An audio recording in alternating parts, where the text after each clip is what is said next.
Israel as a nation exists because of the promises of God. God has blessed the Jewish people. One such person is Joel Rozenberg, an author with an unusual talent. His fictional books keep coming true. I asked him the title of his books. Well, the first novel I ever wrote was called The Last Jihad, then The Last Days, The Ezekiel Option, and The Copper Scroll, and now a new nonfiction book called Epicenter, Why the Current Rumblings in the Middle East Will Change Your Future.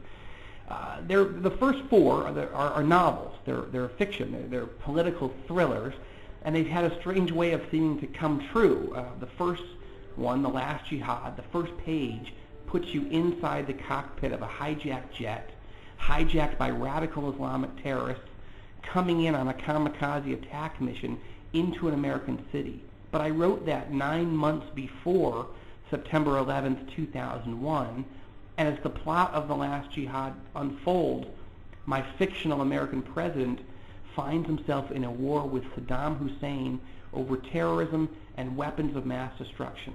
I was literally finishing that book on the morning of September 11th, 2001. And so all those things happened, but I had written about them ahead of time. And so when The Last Jihad was published, people thought, how is it possible that it's not, there were different details, of course, in my books from what really happened, but people were amazed that someone could write a novel so close to reality. They wanted to know how I'd done it, what I thought was going to happen next. And then they'd say things, these radio show hosts would say things like, "Your name's Rozenberg, isn't it?" And I said, "Yes." "Well, that's Jewish, isn't it?" "Yes." "Well, how come some of your characters are all talking about Jesus?" And what are you, an evangelical Christian? I said, "Well, yeah, I am." And they said, "Well, how is that possible? How can you be Jewish and believe in Jesus?" And I really had a chance to talk about my faith with about 20 million people in less than 60 days when The Last Jihad was published in the fall of 2002. Wow. So how has this opened doors for you with writing a book that's so prophetic? Well, because each book has intrigued people. The second book, The Last Days, opens with the death of Yasser Arafat. 13 months after the book came out, Arafat was dead. The third book, The Ezekiel Option, is about an alliance between Russia and Iran that tries to destroy Israel. Page 358 of The Ezekiel Option, one of my fictional Islamic characters says, "We're going to wipe Israel off the map." 5 months after The Ezekiel Option was published, the president of Iran, Mahmoud Ahmadinejad, said, "We're going to wipe Israel off the map." So this has drawn enormous media interest, particularly secular media, CNN, Fox, MSNBC, ABC News, The Washington Post, all kinds of American media outlets that have said, "All right, explain to us how you're doing this." And so I say, well, a lot of them are based on Bible prophecy. Come on, Bible's not relevant to our day and age, is it? And I say, well, actually, I think it is. And we get into a very interesting discussion about the Middle East, about prophecy, and about God's plan and purpose for our lives, and particularly for this part of the world here in Jerusalem where we're talking right now. Now, when you were writing these books, did you actually imagine they would be prophetic? Well, I'm basing each of them on a series of Bible prophecies, but I can't tell you that I thought the parts that I was making up were going to come true. In other words, there's nothing in the Bible that says a kamikaze is going to hijack a plane and fly it into an American city. So that was strange. Saddam Hussein is never mentioned in the Bible. But there are other things that are in the scriptures that are woven throughout the novels that people wonder if we're getting closer to some of those prophecies happening.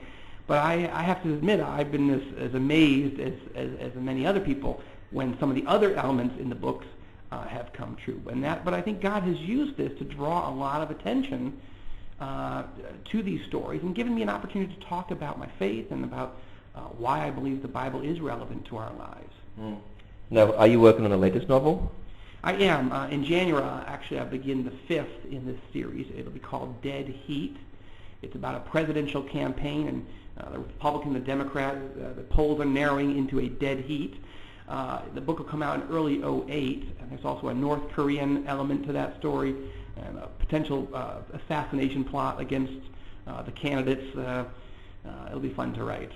Yeah, but it is. Now, you're a Jew and you believe in Jesus. Why do you believe in Jesus? Well, my father was raised Orthodox Jewish, and his family escaped as Orthodox Jews out of Russia around 1907. Both my father and mother became believers in Jesus in 1973, and I eventually came to know the Lord because I'd seen their lives change. For my father, it was very interesting because as he studied the New Testament, it became clear that Jesus was saying that he's the Messiah. And for an Orthodox Jew, that's a very challenging thought. On the other hand, he thought, well, there's only two options. Either Jesus is the Messiah, or he isn't. If he is, of course, that's I got to figure out what I'm going to do with that. But if he isn't the Messiah, then he's clearly saying that he is. So did he know that he wasn't, and he's just lying to people? Or did he think that he was the Messiah, and he's just delusional, that he's just crazy? But you know, you study the life of Jesus, his miracles, his teaching, his love, his compassion, his love even for Jesus' enemies, and my father couldn't conclude that he was a liar or a lunatic. He came to the conclusion that Jesus really is the Messiah. And watching my father and mother go through that process and seeing their lives changed for the better really caused me to start a spiritual journey of my own. Now, being a Jew, do you think that God has a special end-time plan for the Jewish people? I do. I mean, I think God is, Deuteronomy chapter 9 says that God has chosen the Jewish people and plans to give them the land of Israel. But 3 times in that chapter he said it's not for your own sake. It's not because you're righteous. It's not because you're better than everyone else. God has just chosen a group of people to do something special through. Now, a lot of us Jews say, couldn't we have chosen someone else? We've gotten chosen for a lot of persecution and for the Holocaust and for the pogroms.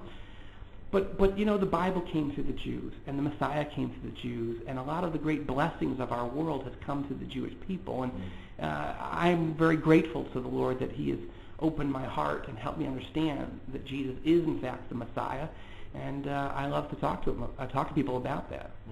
So what's your prayer now for the people of Israel?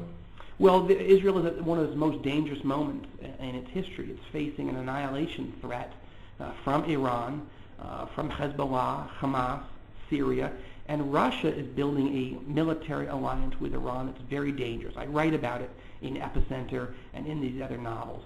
There is a prophecy in the book of Ezekiel, chapters 38 and 39, that says in the last days, Russia and Iran will form a military alliance with Lebanon, with Syria, with a group of other countries to try to destroy Israel.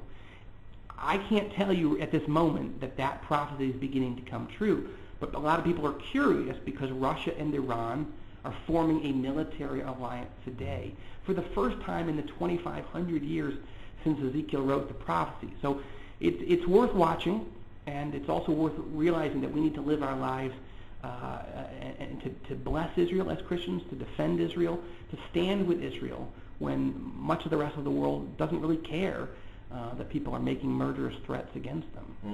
Now, I'm sure people would like to read your books. Where can they get a hold of them? Will you have a website or anything? I do have a website. It's www.joelrozenberg.com. I have a weblog there tracking events in Russia, in Iran, in Israel, in the Middle East, and in the U.S. Every day or every couple of days on that site. There's also details about the books and background on me and previous interviews and articles that I've written and given. So I hope people will find that interesting. They can also sign up for a weekly email that's free called Flash Traffic, where I do analysis of events that are going on in our world today. Can you imagine living in a country with hatred and animosity? Arabs hate Jews and Jews hate Arabs. What if you didn't know your identity? I spoke to Samir Lam, a young boy, and I asked him how old he is. I'm 15 years old. And where are you from? I'm from Haifa. I was born in Haifa, and I live in Beit Jala. So are you from a Christian family? Yes, my parents, I'm adopted by Dutch parents, and I was adopted when I was 3 years old. And also, when later on, when I grew up, I started to talk to God and to actually ask him questions like why don't I have real parents and stuff like that. Also, at that time, God didn't really answer my prayer, so I started to go away from God and do wrong things. But after that, I started to ask myself questions, and I asked myself, if God is the only one that can help me through this situation, why am I blaming him? So after that, I repented and I asked God to come back in my life, and He did. And yeah, God came back in my life, and God started to speak to me in my life, and He told me that you are adopted in my family, and He also answered my prayer, and yeah. So do you know who your original parents are? No, I don't really know. So do you know if you're Arab or Israeli? No, I don't know. So how does that make you feel, not knowing your real identity? It's kind of like difficult, like, because it's like I'm adopted and you don't really know who your real parents are and what your real nationality is and stuff like that. Yes, it's kind of difficult for me to. So you've been adopted by a Dutch couple. What benefits have came out of that?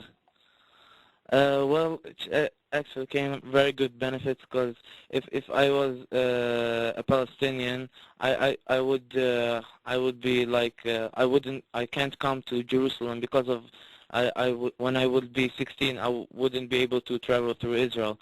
But because I have my Dutch parents, I have a Dutch passport, which also makes me easier to cross borders and stuff like that. So what do your parents do here in the land of Israel? They work as volunteers. My dad works in YMCA with handicapped children. He works with wood. And my mom works in Yemima, which is Dutch children home for handicapped children.